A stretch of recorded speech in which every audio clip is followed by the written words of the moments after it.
우리의 소중한 개인정보, 과연 침해 사고는 언제, 어떻게 발생할까요? 먼저 개인정보 침해 사고란 개인정보가 분실되거나 도난, 유출, 변조 또는 훼손되어 보안에 문제가 생긴 모든 상황을 말합니다. 말 그대로 내 정보의 안전망이 뚫린 상태를 뜻하죠. 그럼 우리 주변에서 흔히 일어나는 대표적인 사례들을 살펴볼까요?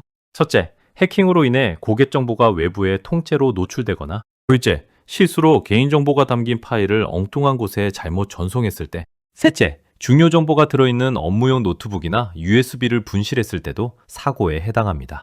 여기에 권한이 없는 직원이 무단으로 개인정보를 조회하거나 최근 기승을 부리는 랜섬웨어에 감염되어 데이터가 파괴된 경우도 모두 침해 사고입니다. 이처럼 개인정보 사고는 아주 사소한 실수나 방심으로 누구에게나 발생할 수 있습니다. 여기서 가장 중요한 건 사고가 터졌을 때 숨기지 않고 발견 즉시 올바르게 대응하는 것입니다.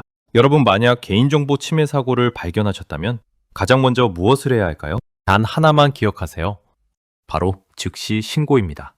혼자서 해결하려고 시간을 지체하면 피해가 더 커질 수 있습니다. 발견하는 그 즉시 담당 부서에 바로 알려주셔야 합니다. 신고하셔야 할 대상은 총 3곳입니다. 첫째, 개인정보보호 담당자. 둘째, 정보보안 담당자. 그리고 마지막으로 사고 대응 책임자입니다.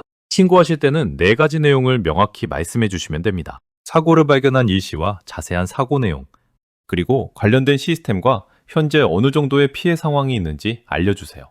빠른 신고가 피해 확산을 막는 가장 첫 번째 조치입니다. 망설이지 말고 지금 바로 신고하세요. 사고를 신고한 직후 초기 대응에서 가장 중요한 핵심은 바로 확산 방지입니다.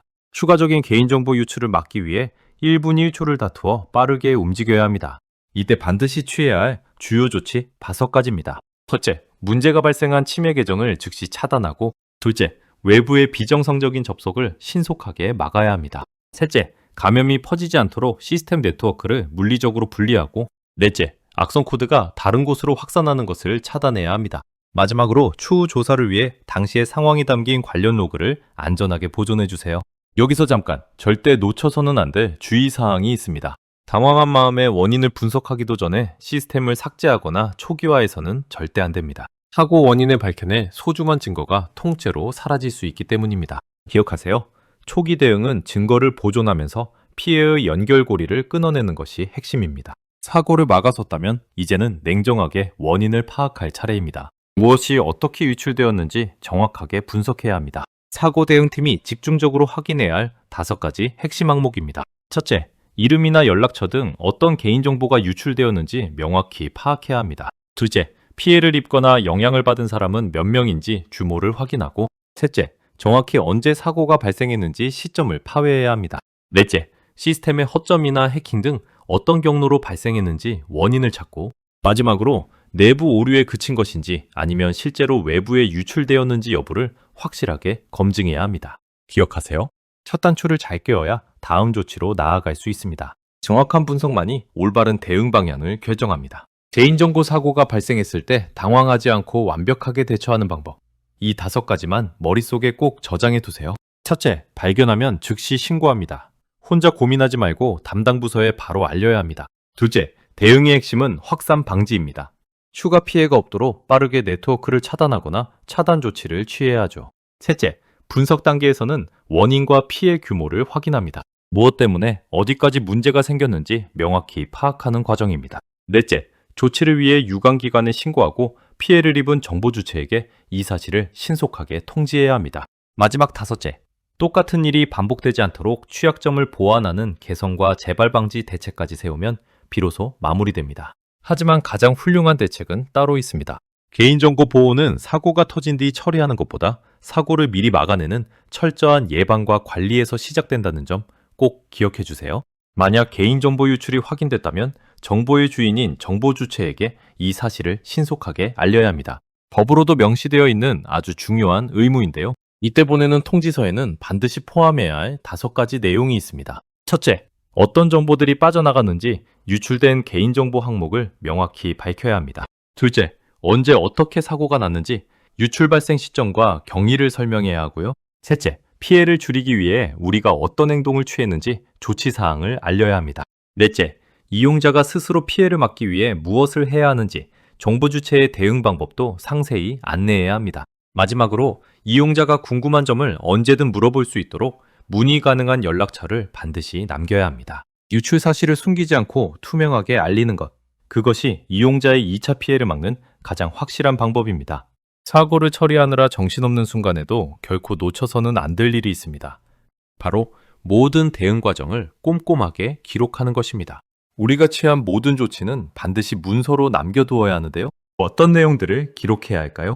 첫째, 사고를 처음 발견한 정확한 시간과 둘째, 단계별로 진행된 대응 조치 내용.